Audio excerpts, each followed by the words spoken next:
La semana pasada aquí reportábamos pues este evento muy violento que se vivió en el kilómetro 90 de la carretera transpeninsular, esta carrera que se llama el Cacharrillazo, donde pues a quienes estaban participando de pronto fueron agredidos por un grupo de gente armada. Luego dijeron que entre los participantes había un criminal organizado, no se ha precisado. Y pues en realidad lo que estamos viendo es un evento violento que es como la punta del iceberg de un fenómeno mucho más amplio, que es la disputa del poder ahí en la península de Baja California, en su zona norte, concretamente en Ensenada ocurrió, pero no solo en Ensenada, es donde está ocurriendo esta pugna por el control. Está conmigo en Arras de Tierra Óscar Valderas. Él ha estado ya en otros momentos con nosotros. Él es reportero, periodista, colega, y justamente con su ojo agudo nos permite entender qué está pasando ahí, ponerle la lupa a la península. ¿Cómo estás, Óscar? Gusto en saludarte. Querido Ricardo, gusto en saludarte también. Buenos días. A ver, el evento del Cacharrillazo, ¿no? El nombre ya no se olvida, es bastante pegajoso, pero el evento no debería olvidársenos. Y aquí sí estamos pues comprometidos con seguir pasando repaso a estos eventos violentos que ya nos están hablando de una crisis un poco más seria que lo que ocurrió ese día, que sin embargo pues dejó suficiente muerte para preocuparse, Óscar. Así es, Ricardo. La verdad es que cuando suceden estas masacres, y lamentablemente en un país como el nuestro, pues tienden a olvidarse rápidamente porque por lo general viene una siguiente masacre 3, 4 días después. Esa es la realidad de la espiral violenta en la que vivimos en este país. Pero vale la pena detenernos y preguntarnos por qué pasan estas cosas. ¿Qué sucede cuando un grupo ataca a otro y asesinan a 10 personas en un evento familiar donde no se registraba en años anteriores ese tipo de violencia? Y en el caso de Ensenada, al hacer 2 pasos hacia atrás y ver, digamos, el panorama más grande, encontramos que en el fondo la disputa por Ensenada es la disputa por el puerto de Ensenada. No hay que olvidar que entre el 70 y el 80% de la cocaína en el mundo se mueve por rutas marítimas. Es un fenómeno que se replica en el tráfico de precursores químicos que vienen desde China, desde la India hacia México para crear fentanilo. La mayoría, el 80% de estos precursores viajan por mar. Así que los puertos marítimos se vuelven zonas de mucho deseo por parte de los grupos del crimen organizado, pero principalmente los 5 más importantes en México: Lázaro Cárdenas, Manzanillo, Altamira, Veracruz y Ensenada. Eso está en el centro de la disputa. Además, es un puerto que no solamente recibe miles y miles de cargamentos diarios de China, de Italia, de Marruecos, de Europa, Asia, y que además son imposibles de realizar todos por el volumen que tiene y el poco personal de este puerto, sino que además está estratégicamente colocado. Estás únicamente a 110 kilómetros de la frontera norte con Estados Unidos, es decir, puedes llegar en 90 minutos a la frontera en auto, y estás a 82 kilómetros del Aeropuerto Internacional de Tijuana, otro hub importante del tráfico de drogas en el mundo. Así que cuando veamos este tipo de violencia criminal que deja masacres, que deja incluso menores de edad asesinados, vale la pena preguntarse qué está detrás de esto, cuáles son los intereses geopolíticos de los grupos criminales que ahí operan, y entonces crear un diagnóstico que permita resolver el tema y no quedarse lamentablemente en la anécdota o en la nota roja. Óscar, pues la economía política de estos fenómenos es realmente la que merecería nuestra atención, y sí, creo que lo haces muy bien, es explicar más bien la estructura del conflicto violento y no solamente el hecho anecdótico. Sin embargo, sí me importaría que le pusieras nombres al asunto, y concretamente, ¿qué empresas criminales son las que están disputando lo que tú llamas ahora como el control del puerto de Ensenada?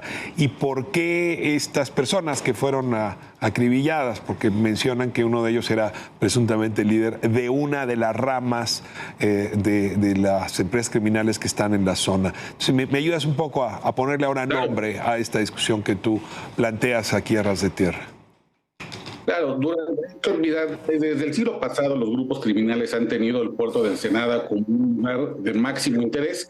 En concreto, el cártel de Tijuana, los hermanos Arellano Félix, fueron quienes empezaron con el control territorial, pero era un mundo distinto, Ricardo. Era un mundo en el cual realmente el tráfico de estupefacientes hacia Asia, hacia Europa, no era tan importante como tener control, por ejemplo, en lugares con frontera con Estados Unidos, como Tijuana. Así que se concentraron más bien en lugares fronterizos, y los puertos quedaron como una especie de segunda importancia. Esto evidentemente ha cambiado con la globalización, incluso el crimen organizado, pero esta era un control principalmente el siglo pasado del cártel de Tijuana. Luego viene el cártel de Sinaloa, recién formado por el Chapo, por el Mayo Zambada, incluso por el Güero Palma, que en ese momento estaba teniendo un crecimiento importante del mundo criminal, que comienza a ser una disputa. Pero es una disputa callada, ¿sabes? Es una disputa que no atrae las grandes miradas de la prensa nacional, porque se libraban guerras mucho más violentas en Tijuana, en Juárez, en las ciudades fronterizas. Sin embargo, desde hace al menos 5 años, relatado por periodistas con los que pude platicar y con vecinos de la zona, hay una presencia importante del cártel Jalisco Nueva Generación. Y de hecho, es esta presencia del cártel Jalisco en disputa con agentes del cártel de Tijuana que desata esta masacre de Cancariazo, que deja 10 muertos el 20 de mayo pasado. Es una disputa, digamos, a 3 bandas, ¿sabes? Y es muy interesante porque tienes un cártel hiperlocal, como es el cártel de Tijuana, tienes un cártel fortalecido, como es el cártel de Sinaloa, y tienes el cártel de mayor crecimiento en los últimos 10 años, que es el cártel Jalisco Nueva Generación. Cada uno con sus propias dinámicas de poder que han convertido a Ensenada, lamentablemente, en una Ensenada violentísima, cuando hace una década todavía le decíamos la Bella Durmiente del Pacífico, por lo incluso te diría tediosa que puede ser la vida, aburrida en algunos casos para los más jóvenes, hoy lamentablemente violenta. Oscar, termino con una última pregunta.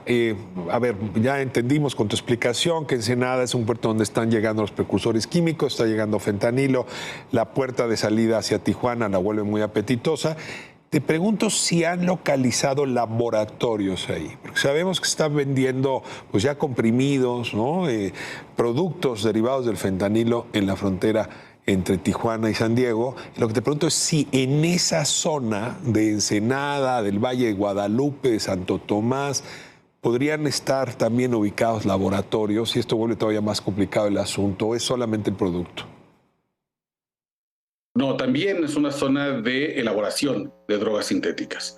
Ensenada no solamente tiene la gran ventaja de esta cercanía con el mar, con el puerto, sino también de una serie de desarrollos inmobiliarios que han crecido y que han podido ser una especie de fachada para estos laboratorios o precursores químicos. Se han encontrado, yo incluso revisaba un boletín que incluso la Marina reconoce que se ha encontrado un laboratorio. No especifican cuáles son los precursores químicos que darían como producto final algún tipo de droga sintética en particular, pero no es difícil inferir que se podría tratar de precursores químicos para hacer fentanilo, ¿no? Esto ha ido creciendo y además, dicho por las propias autoridades, se han decomisado cargamentos que vienen desde Corea del Sur, cargamentos con droga que llegan a Ensenada, llegan desde Japón, llegan desde China.